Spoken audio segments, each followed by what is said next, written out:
자, 지난 시간에 우리 식중독의 개념과 식중독의 분류를 한번 우리가 공부를 해 봤었는데요. 자, 이번 시간에는 그 분류한 식중독의 유형별로 속해 있는 그 균들의 특성에 대해서 한번 자세하게 집중적으로 살펴보도록 하겠습니다. 자, 가장 첫 번째 나와 있는 감염형 식중독. 우리 세균성 식중독은 감염형과 독소형과 중간형 이렇게 세 가지로 나눌 수 있다라고 했었죠. 그 중에서도 가장 첫 번째 감염형 식중독에 대해서 한번 보도록 하겠습니다. 자, 이 감염형 식중독은요, 먼저 들어가기 전에 좀 특징이 있어요. 자, 얘네들은 이열성의 특징을 갖고 있습니다. 자, 끓여주고 가열을 해주면 모두 다 균이 죽는 이열성의 특징을 갖고 있고요. 자, 이열성의 특징을 갖고 있다는 것은 아포를 형성하지 않는다라는 걸 뜻하죠. 그래서 무아포, 아포가 없는 경우가 많습니다. 대부분 거의 다 그렇습니다. 그리고 그람, 음성의 간균 형태를 띤 균들이 거의 대부분입니다. 자, 그리고 편모, 꼬리가 있는 경우가 거의 대부분입니다. 그래서 요거를 좀 크게 머릿속에 그리시고요. 이제 하나하나 살펴보시면서 공통된 것을 추출을 해내시면서 그거와 반해서 조금 특이하게 특이성이 있는 애들을 따로 떼서 좀 분류를 하셔서 기억을 하시면 더욱더 나중에 기억나시기가 더 쉬우실 것 같습니다. 자, 그래서 감염형 식중독 한번 들어가 보도록 하죠. 자, 가장 첫 번째 타자로 나오는 애가 누구냐면 바로 살모넬라입니다. 살모넬라. 자, 살모넬라. 세균성 식중독 중에서도 감염형의 가장 첫 번째 나오는 애 살모넬라. 자, S자라고 이렇게 앞에 표현되어 있는 것은요, 다 살모넬라를 뜻해요. 그래서 원인균은 살모넬라 엔테리디티스, 살모넬라 티피무리움, 살모넬라 콜레라 스위스, 살모넬라 톰썸, 살모넬라 플로름, 뭐 이런 균들이 원인균으로 식중독을 일으킵니다. 자, 근데 한 가지 기억하셔야 될게요. 살모넬라 타이피, 살모넬라 파라타이피, 장티푸스와 파라티푸스의 원인균인 이 또 살모넬라는요, 얘네들은 식중독이 아니라 얘네들은 어디죠? 네, 그렇습니다. 경구 감염병이에요. 나중에 얘네들은 사장에 또 나옵니다. 자, 식중독과 경구 감염병은 조금 차이가 있다라고 했는데, 그 대표적인 건 이제 살모넬라로 시작이 되지만, 어쨌든 원인균의 식중독 균과는 조금 다릅니다. 장티푸스와 파라티푸스는 경구 감염병에 속한다라고 보시면 되겠고요. 얘네들이 뭐 나와 있는 균들은 식중독과는 조금 거리가 머니까 좀 기억을 해 두시는 게 좋겠죠. 그래서 살모넬라 식중독의 원인균 이렇게 한번 살펴봤었습니다. 자, 그림을 한번 보시면 어떻게 생겼나요? 그죠? 좀 동글동글한 균이 아니죠? 얘네들은 좀 네모난 이렇게 좀 간균으로 형성이 되어 있고 뒤에 뭐가 달렸나요? 네, 꼬리가 달려져 있습니다. 자, 편모가 존재하고 있죠. 살모넬라균 이렇게 생겼는데 앞으로 나오는 감염형의 균들이 다 대부분 이런 모양을 좀 띠고 있어요. 유의하시면서 한번 봐주시고요. 자, 이 살모넬라균의 특징은 돼지, 닭, 쥐 등의 장내에서 서식하는 장내세균이다. 자, 장내세균 별표를 치시고 특히 돼지, 닭과 관련이 깊습니다. 자, 닭 하시면 약간 살모넬라가 좀 떠오르셔야 돼요. 같이 연관을 좀 시켜주시고요. 자, 앞서서 했지만 그람 음성이고 통성현기성 간균이다. 자, 통성현기성은 산소가 있든 없든 잘 자라는 아이를 우리가 통성현기성이라고 했었죠. 그래서 통성현기성의 간균이다 라고 보실 수가 있겠습니다. 자, 그림에서 보셨듯이 일반적으로 뭘 갖고 있었죠? 편모를 가지고 있었어요. 꼬리가 달려 있었습니다. 자, 이 꼬리는요, 움직일 수 있는 운동성이 있다라는 뜻을 뜻해요. 편모를 가지고 있고 운동성이 있고, 자, 발육의 최적 온도는 자, 세균이기 때문에 중온균, 그죠? 37도 정도에서 잘 발육을 합니다. 자, 잊어버리시지 않게 그냥 내 몸의 온도는 36.5도가 가장, 그쵸? 내 몸의 온도이기 때문에 그 온도랑 비슷하다 이렇게 기억을 하셔도 좋을 것 같고요. 자, 최적의 pH는 pH 7, 8 정도에서 잘 발육을 한다. 자, 아까 처음에 제가 뭐라고 했죠? 이열성이라고 했었죠? 이 감염형 식중독균들은 거의 대부분 이열성이기 때문에 가열에 약하고 열에 약해요. 그래서 60도씨에서 20분간 가열을 하면 죽는다라는 사실 별표를 쳐두실게요. 이제 앞으로 계속적으로 이 감염형에 나오는 균들은요, 60도씨 정도만 가열을 해줘도 다 죽는 균들로 구성이 되어져 있습니다. 자, 공통적인 부분들 추출을 해내실 수 있으셔야 됩니다. 자, 가열에 약하다. 왜냐하면 포자를 형성하지 않기 때문이다. 그람 음성의 통성 현기성 간균이다. 자, 살모넬라를 배양하는 배지는요, 셀레나이트 SS 한천배지입니다. 자, 살모넬라 S자 들어가죠? 이 살모넬라를 배양하는 배지도 다 S자로 시작을 하고 있네요. 같이 기억을 해주시면 되겠고요. 자, 잠복기 및 증상의 원인 식품에서 나오는데, 잠복기는 보통 우리 앞서서 감염형 식중독은 거의 하루 정도가 됐었죠. 좀 잠복기가 길었습니다. 독소형보다는요. 그래서 보통 12시간에서 24시간 정도, 12시간에서 24시간 정도를 잠복기 시간으로 갖는다. 그쵸?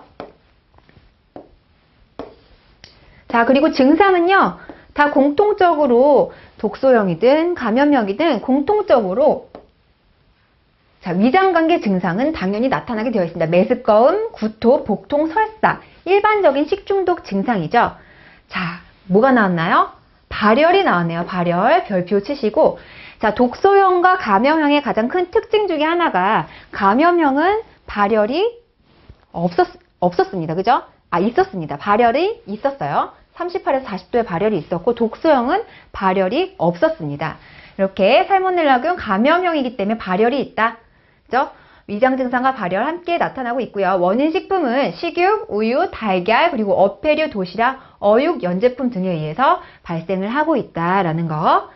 자, 보시면서, 자, 오염원은, 자, 거의 닭과 관련이 있다고 했었죠? 앞에서 달걀의 경우 닭의 난소가 살모넬라균에 감염되었거나 분변 중에 있던 살모넬라균에 달걀 껍질이 묻는 경로가 있다. 그리고 식품 중에서는 식육은 도축장에서 오염이 되거나 유통 과정이나 식육 처리기에서 2차 오염이 되기도 한다라고 합니다. 자, 사람, 가축 등의 장내에 존재하는 장내 세균계였죠. 분변과 함께 자연계로 배출이 된다. 자, 그럼 이 감염형 식중독인 이 살모넬라를 예방하는 방법은요, 금방 가열만 해줘도 죽는다고 했었죠. 60도씨에서 20에서 30분 정도만 가열해주면 얘네들 균은 죽습니다. 그래서 드시기 전에 가열만 해주셔도 충분히 예방이 가능하고요. 또한 보존이 필요한 경우에는 10도씨 이하, 그죠? 37도씨에서 잘 발육을 하기 때문에 10도씨 이하나 70도씨 이상을 유지하면서 균의 증식을 막아주도록 해야 합니다. 자, 그리고 쥐나 파리, 바퀴, 자, 이런 해충류에 의해서 오염이 되는 것을 방지하고요. 그 다음에 조리장의 위생관리를 철저하게 잘한다. 세균이 증식하지 못하도록 먹을 만큼만 조리한다. 별표를 쳐주시겠습니다. 자, 이렇게 살모넬라균 살펴봤습니다. 그 특징들 있었죠? 그람 음성 간균이었고 60도씨 20에서 30분 정도면 사멸을 한다. 그리고 위장 증상과 함께 발열 증상이 있고 편모가 존재하는 균이다 라는 거 포인트로 잡으시고 넘어가시도록 하겠습니다. 자, 감염형 식중독 중에서도 두 번째 타자가 나왔네요. 자, 장염 비브리오균 식중독입니다. 자, 이건 영어로도 조금 외워두셔야 돼요. 비브리오 파라헤몰라이티커스. 자, 장염 비브리오 식중독. 자, 비브리오 균들도 여러 가지가 많이 있는데 그 중에서도 식중독을 일으킬 수 있는 비브리오 파라헤몰라이티커스 기억을 해두시고요. 자, 비브리오균도 아까 살모넬라균도 마찬가지로 경구 감염병을 일으킬 수 있는 균이 두 가지가 있었죠. 자, 이것도 비브리오 콜레라, 비브리오 블리피커스, 폐혈증 이런 거는 또 경구 감염병을 일으킬 수 있는 균이기 때문에 식중독과는 조금 구분을 하셔서 기억을 하시는 게 좋겠습니다. 자, 어쨌든 장염 비브리오균 식중독은 비브리오 파라헤몰라이티커스. 요거 영어 이름도 같이 기억을 하시고요. 자, 참고사항으로 좀 표 안에 들어가져 있네요. 비브리오 블리피커스.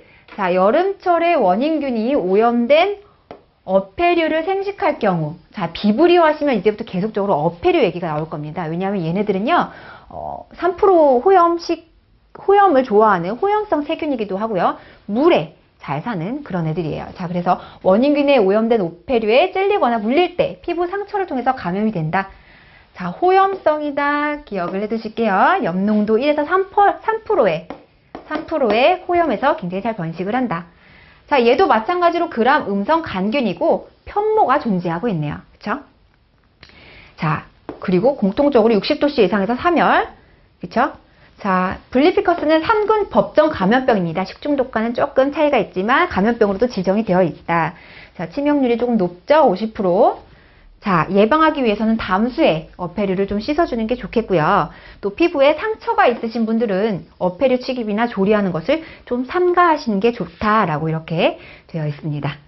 자, 그래서 비브리오 블리피커스 한번 살펴봤었고요. 자, 본격적으로 이 비브리오균, 식중독을 일으키는 파라헤몰라이티커스의 특징을 한번 살펴보도록 하죠. 자, gram 음성의 간균입니다. 앞서 했던 내용과 비슷하죠? 똑같죠? gram 음성의 간균이기 때문에 자, 얘도 편모가 존재를 하고 있네요. 간균이어서 조금 모양이 길고요. 그리고 꼬리가 이렇게 나져 있습니다. 한쪽 끝에 긴 단모성의 편모가 있어서 운동성이 있는 특징인 얘도 통성 현기성 세균입니다. 산소가 있거나 없거나 잘 사는 균입니다. 자, 그 다음에 아포와 현막이 없다라고 되어 있죠. 자, 아포가 없기 때문에 끓는 물이면 다 죽습니다. 그래서 보시면 앞에 살모넬라와 비슷해요. 자, 60도씨에서 얘는 더 짧아요. 2분만 가열해줘도 수분 이내에 사멸하는 큰 특징을 가지고 있습니다. 자, 발육의 최적 온도는 35에서 37도에서 잘 발육을 하고 있고요. 최적의 pH도 앞서 살모넬라와 좀 비슷하죠? 7.5에서 8%. 8, 이 정도에서 잘 발육을 하고 있고. 자, 그 다음에 비브리오만의 가장 큰 특징이 바로 이거예요. 자, 밑줄 치셔야겠죠? 호염성으로 3% 전후의 소금 농도에서 잘 발육을 합니다. 호염성 세균이에요. 자, 호염 3% 이런 얘기가 나오면 비브리오 딱 떠올리셔야 됩니다. 자, 발육 속도가 매우 빠른 것이 특징이고요. 그다음에 세대 시간은 10에서 12분 정도가 된다. 자, 장염 비브리오균을 배양하는 배지는 식염 3, 4%가 함유된 배지이다. 그리고 TCBS 한천배지, 비브리오 한천배지 등을 이용을 한다라고 되어 있습니다. 자, 비브리오균의 잠복기 및 증상도 감염형 식중독의 특징을 잘 띠고 있어요. 그래서 보시면 잠복기가 10에서 18시간, 평균 12시간 정도, 그죠? 12시간 정도, 12시간에서 24시간을 넘기지 않습니다. 자, 증상은 그 위장관계 증상이 그대로 이 비브리오균도 나오고요. 메스꺼움, 설사, 그 다음에 감염형이기 때문에 나타나는 증상, 발열 증상 등이 나타나고 있습니다. 자, 그리고 설사를 하는데 좀 심하네요. 그죠? 물 같은 설사를 1일 10회 이상 반복을 하면서 자, 점혈변이나 점액변이 나오기도 한다. 좀 몽글몽글하게 젤리 같은 그런 변들도 같이 배출이 되어지고 약간 혈액도 섞여서 나올 수가 있다라고 되어 있습니다. 보통 2에서 5일 후에는 회복이 가능하고 치명률도 낮다. 자, 원인 식품으로는요. 어패류를 생식으로 섭취했을 때 감염이 되는 게 바로 비브리오예요. 그래서 생어패류에 의한 직간접적인 2차 오염에 의해서 복합 조리식품에 의해서도 감염이 된다. 조리나 도마, 행주, 식칼에 의해서도 감염이 될 수가 있습니다. 그래서 어패류를 따로 사용하셔야 되겠죠. 도마를 어패류는 어패류 도마로 사용하셔야 되고 채소류는 채소류로 그리고 육류는 육류대로 서로 따로 도마를 사용을 해라 라고 이렇게 예방하는 방법 중에 하나겠죠. 자, 그리고 이 균은 호염성 세균입니다. 호염성이기 때문에 적당한 염분이 들어있는 식품의 경우 여름철에 급속히 증식해서 섭취할 때 식중독이 발생할 수 있다라고 되어 있습니다. 자, 예방법으로는요. 자, 가열만 하면 다 죽잖아요. 그죠? 60도씨에서 2분만 가열해도 다 죽죠. 그렇기 때문에 식품을 바로 생식하지 마시고 반드시 가열조리해서 먹도록 한다. 자, 그리고 얘는 2차 오염까지도 유발할 수 있기 때문에 그 조리기구들을 소독하거나 깨끗하게 아니면 따로 분리해서 사용을 하도록 하라라고 이렇게 예방을 할 수가 있겠습니다. 자, 그리고 바로 냉장이나 냉동을 해주고요. 그 다음에 어패류를 담수에 씻어주면, 자, 민물에 좀 씻어주면요. 그냥 민물에 이렇게 씻어주게 되면 호염성 세균인데 그 염분이 좀 씻겨 내려가면서 균도 조금 죽을 수 있습니다. 그래서 이렇게 담수에 씻어준다. 이것도 예방 방법이 되겠습니다. 자, 우리 비브리오균은 3%의 호염성 세균일 때 증식을 굉장히 잘한다. 요거 꼭 기억을 해두시면서 문제를 푸실 수 있어야 되겠습니다.